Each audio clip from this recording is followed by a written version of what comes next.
அனைவருக்கும் வணக்கம். எல்லாரும் எப்படி இருக்கீங்க? கமெண்ட்டில் சொல்லுங்கள். நாங்கள் இப்போ இருக்கிறது ஆஃப்ரிக்கா டான்சானியாவில். இந்த இடத்த பற்றி உங்களுக்கு ஏதாவது தெரிஞ்சுக்கணுன்னா கமெண்ட்டில் சொல்லுங்கள். நான் கண்டிப்பாக ஆன்சர் பண்ணுறேன்.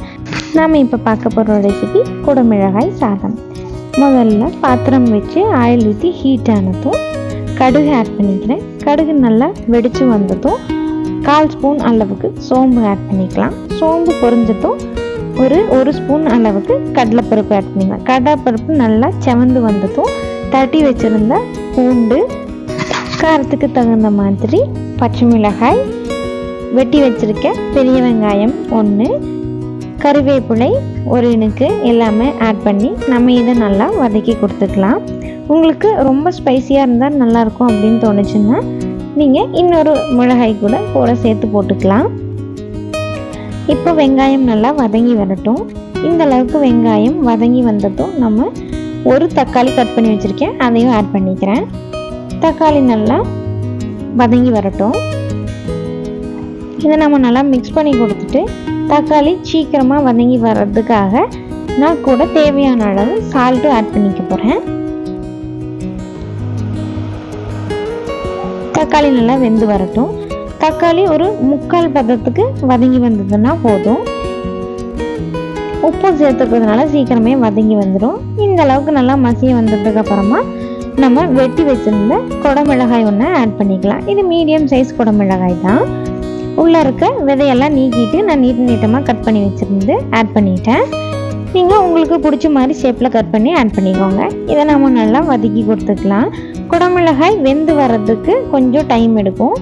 அதனால ஒரு 2-3 நிமிஷத்துக்கு ஸ்லோ ஃப்ளேம்லேயே வச்சு நல்லா வதக்கி கொடுத்துக்கோங்க. எண்ணெய் கொஞ்சம் பார்த்து எக்ஸ்ட்ராவாக ஆட் பண்ணிக்கோங்க. ஏன்னா மிளகாய் நல்லா வதங்கி வரணும், கரிஞ்சிடக்கூடாது. இந்த அளவுக்கு வதங்கி வந்ததும் ஒரு 1/4 ஸ்பூன் அளவுக்கு மஞ்சள் தூள் ஆட் பண்ணிக்கிறேன். இதையும் நம்ம நல்லா வதக்கி கொடுத்துக்கலாம்.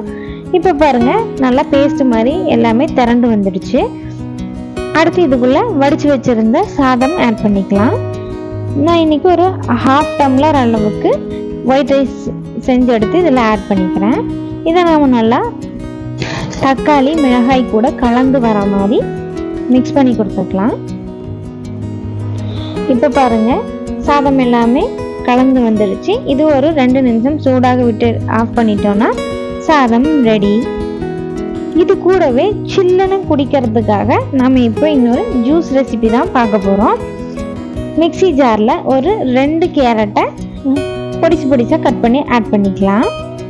கேரட் ஆட் பண்ணதுக்கப்புறமா நான் ஒரு 3 ஸ்பூன் அளவுக்கு சர்க்கரை ஆட் பண்ணிக்கிறேன். நீங்கள் உங்களோட சர்க்கரை டேஸ்ட்டுக்கு தகுந்த மாதிரி ஆட் பண்ணிக்கோங்க. அடுத்தது ஒரு பிஞ்ச் அளவுக்கு சால்ட் ஆட் பண்ணி கிரைண்ட் பண்ணி எடுத்துகிட்டு வந்துக்கிறேன். நம்ம சர்க்கரை சேர்த்துருக்கிறதுனால தண்ணி எதுவும் ஆட் பண்ண தேவையில்லை. இப்போ பாருங்கள், நல்லா கிரைண்ட் ஆகிடுச்சு.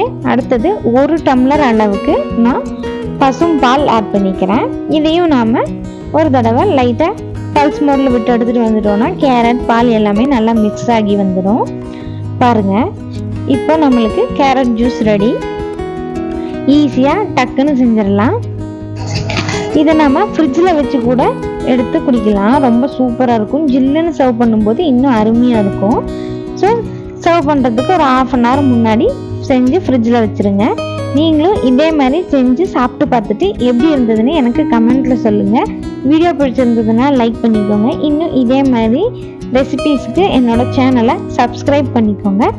தேங்க்ஸ் ஃபார் வாட்சிங்.